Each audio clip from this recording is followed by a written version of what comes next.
Welcome to Asha blog. আমি আশা আসামের একটি ছোট্ট শহর তিনসুকিয়া থেকে ব্লগটা করছি। আর আমার এই ব্লগে তোমাদের সবাইকে অনেক অনেক স্বাগত আর অনেক অনেক ভালোবাসা জানিয়ে আজকের ব্লগটা শুরু করছি। আর ফ্রেন্ডস, তোমরা কেমন আছো? আশা করছি তোমরা সবাই ভালো আছো। আমরাও তোমাদের ভালোবাসায় আর ঠাকুরের আশীর্বাদে অনেকটাই ভালো আছি। তো চলো এখন থেকে আমি ব্লগটা স্টার্ট করছি। আর আমার ব্লগে তোমরা স্কিপ না করে পুরো ব্লগটা দেখতে থাকো। আশা করছি যে তোমাদের ব্লগটা অনেকটাই ভালো লাগবে।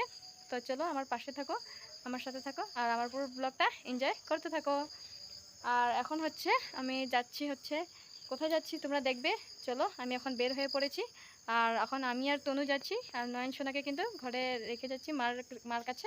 তো চলো আমরা চটপট করে গিয়ে আসি, কোথায় যাই তোমরা সবাই জানতে পারবে। পুরো ব্লগটা আমার সাথে থাকো। তো এবার আমরা দুজন ঘর থেকে বের হয়ে পড়েছি। আর কিছু প্রাকৃতিক দৃশ্য, আমাদের সামনের পরিবেশটা তোমাদের সাথে শেয়ার করছি। এই যে আমাদের সামনে কিন্তু এইসব গাছপালা, আরও এই রাস্তার আশেপাশে এরকম প্রাকৃতিক সৌন্দর্য আছে, সবটাই তোমাদের সাথে শেয়ার করছি। আর এটা আমাদের ঘরের সামনে কালী মন্দির। তারপর এদিকে প্রায় সন্ধ্যা হয়ে এসেছে। তো একটু আমার ক্যামেরাটা একটু গোলা গোলা আসছে, অন্ধকার হয়ে পড়েছে, তো তাই এরকম একটু দেখা যাচ্ছে। তো তোমরা এটা কিন্তু ইগনোর করবে। আর এখন কোথায় যাই তোমরা এখনই জানতে পারবে। তো ফ্রেন্ডস, আমি চলে এসেছি আজকে পার্লারে। আজকে প্রায় 7-8 মাস পরে কি জানি আমি পার্লারে এসেছি। আর আজকে বিয়ে বাড়ি যাব, তাই আমি থ্রেডিং করতে চলে এসেছি।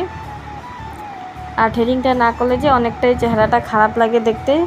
থ্রেডিং করলে একটু যাই হোক একটু চেহারাটা অন্যরকম হয়। আর নিজের জন্য একটু ভালো লাগে যে না, নিজেকে কি জানি একটু ভালো লাগছে, সেটা মনে করেই আমি পার্লার থেকে থ্রেডিং করে এসেছি। আর এখন বসে অল্প কি হাতে মেহেন্দি আঁকছি আর কি, নিজে নিজে। ওরকম তো ভালোভাবে পারি না, তবুও চেষ্টা করছি যে যেরকম ভাবে পারি আর কি এঁকে নিই। একটু শখ আর কি, সবসময় তো করা হয় না। এখন মা আছে, যেহেতু মা নয়নসোনাকে একটু সামলে নেবে, তাই নিজে বসে বসে অল্প যেরকম পারি ওরকম একটু মেহেন্দি এঁকে নিচ্ছি। আর এসে কিন্তু আমি আগে হাত পা ধুয়ে সন্ধ্যা পুজো করেছি। সন্ধ্যা পুজো দিয়ে তারপরে আমি কারেন্টও ছিল না, তো কারেন্ট এসেছে। তারপর ফ্যানের নিচে বসে এই মেহেন্দিটা আঁকছিলাম। তারপর এদিকে আজকে কারেন্টটা খুবই ডিস্টার্ব করছে, তা সত্ত্বেও কিন্তু আমরা রেডি হয়ে পড়েছি বিয়েবাড়ি যাওয়ার জন্য। অনেকটাই প্রবলেম হয়েছে, তো প্রবলেম ফেস করে এবার আমরা বের হয়ে পড়েছি বিয়েবাড়ি যাওয়ার জন্য।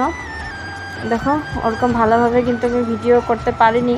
ঘরে যখন আমি রেডি হচ্ছিলাম কোনোই ভিডিও করতে পারছিলাম না, কারেন্ট ছিল না, অন্ধকারে কেমন করে ভিডিও করব বলো। তাই তখন কিছুই ওরকম ভিডিও করতে পারিনি। এই যে যাওয়ার সময় আর কি যেখানে একটু লাইটের আলো পাচ্ছি সেখানে ভিডিও করে নিচ্ছি। আর এটা তিনসুকিয়া মেহের কালীবাড়ি। এই মেহের কালীবাড়ির সামনে যে বিবাহ ভবনটা আছে, সেই ভবনে কিন্তু পার্টিটা, বিয়ের বৌভাতটা আর কি দিয়েছে আমাদের প্রতিবেশী, যাদের আমরা বিয়ে খেতে এসেছি ওরা আমাদের প্রতিবেশী হয়।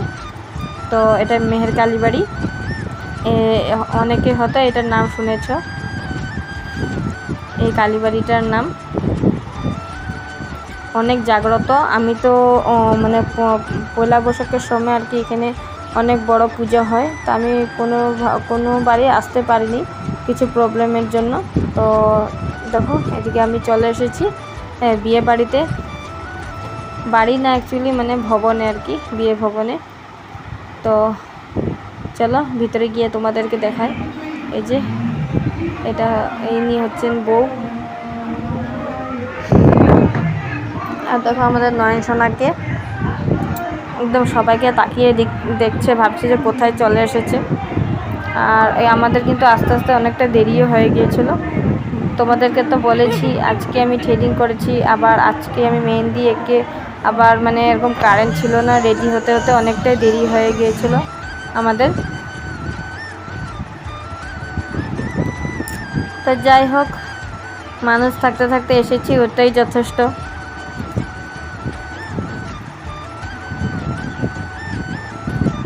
আর আমি তো সবসময় আমার ক্যামেরাটা আমিই করি, কেউ তো আমাকে করে দেওয়ার মতন নেই। ওটাই মানে যতটুকু পেরেছি যে নিজে নিজে করেছি। আর এই পুচকো ছেলেটা দেখো অনেক সুন্দর ডান্স করছিল, অনেকটাই ভালো লাগছিল ডান্স করছিল যে। এরকম বাচ্চাদের ডান্স করলে ভালো লাগে দেখতে। আর এদিকে নয়ন সোনা অনেকটাই গরম লাগছিল নাকি জানি না, মানে ওরকম দিকদারি করিনি, চুপচাপে ছিল। তারপরে তনু এদিকে ওর বান্ধবী দুজনকে পেয়ে অনেকটাই খুশি, দেখতেই পাচ্ছ যে অনেকটাই খুশি আছে ও। তারপর এদিকে তো আমাকে ভিডিও করে দেওয়ার মতন কেউ নেই, তো এদিকে নিজের ভিডিও আমি নিজেই করে নিচ্ছি। আর অবশ্যই কমেন্ট করে বলবে যে আমাকে কেমন লাগছে আমার সাজগোজটা। আর এদিকে পাশে আমার মাকেও নিয়ে গিয়েছিলাম।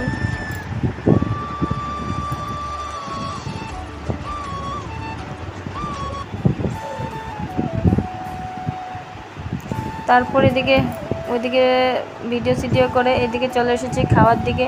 এখন খেতে বসে পড়েছি, অনেকটাই টাইমও হয়ে গেছে আর মানুষও বেশি নেই, তার বেশি দেরি করে চলবে না। এদিকে নয়ন সোনাকেও ঘরে মানে বেশি দেরি করা যাবে না, অত ছোট এখন। তো এদিকে দেখো ডাল আর বেগুন ভাজা না, মিষ্টি কুমড় ভাজা আর হচ্ছে পটল পোস্ত এইসব দিয়ে দিয়েছে। এগুলো দিয়ে আগে খেয়ে নিই, তারপরে আরও তো পরে দেবে।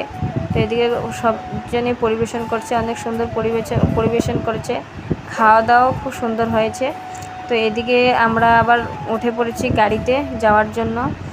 এটা ওখানে একজন দাদা ছিল, ওই দাদার গাড়িতে আমরা সবাই মিলে একসঙ্গে চলে এসেছি। আসলে তোমাদেরকে তো বলেছি আমাদের প্রতিবেশী হয়, তো ওনারা আর কি সবাই মিলে আমাদের বাড়িতে দিয়ে আমাদেরকে বাড়িতে পৌঁছিয়ে দিয়েছেন। তো অনেকটাই ভালো লেগেছে, খালি একটুই মানে যেতে যেতে অনেকটাই দেরি হয়ে গিয়েছিলো, কিন্তু অনেকটাই ভালো লেগেছে বিয়েবাড়িতে গিয়ে। তারপর এদিকে দেখো আমরা ঘরে চলে এসেছি। ঘরে এদিকে চলে এসে নয়ন সোনা আমাকে দেখে একদম, যখন ভিডিও করছিলাম দাঁড়িয়ে যাচ্ছিলো, তাই আমি মানে ক্যামেরাটা অন করে ওর দিকে ভিডিওটা করছিলাম, কিন্তু ও তো আমার দিকে তাকাচ্ছেই না। তারপর এদিকে বরমশাই দেখো এসে একদম বিছানাটা করে নিচ্ছে ঝটপট করে। ওর তো আর বেশি দেরি করে চলে না, ও মানে ঘুমোতে পারলে এখন হলো, এখন মানে ঝটপট কাপড় টাপড় ছেড়ে বিছানা করে নিচ্ছে যাতে ঝটপট শুয়ে পড়ে। তো আজকের ব্লগটা এই পর্যন্ত রাখছি, আশা করছি যে তোমাদের ভালোই লেগেছে। আর রাতও অনেকটাই হয়ে গেছে, তো করে নেই। তো আজকের ব্লগটা এই পর্যন্তই, পরে চলে আসছি তোমাদের সঙ্গে নতুন আরেকটি ব্লগ নিয়ে। আজকের জন্য tata, bye bye, good night, সবাই ভালো থেকো, সুস্থ থেকো।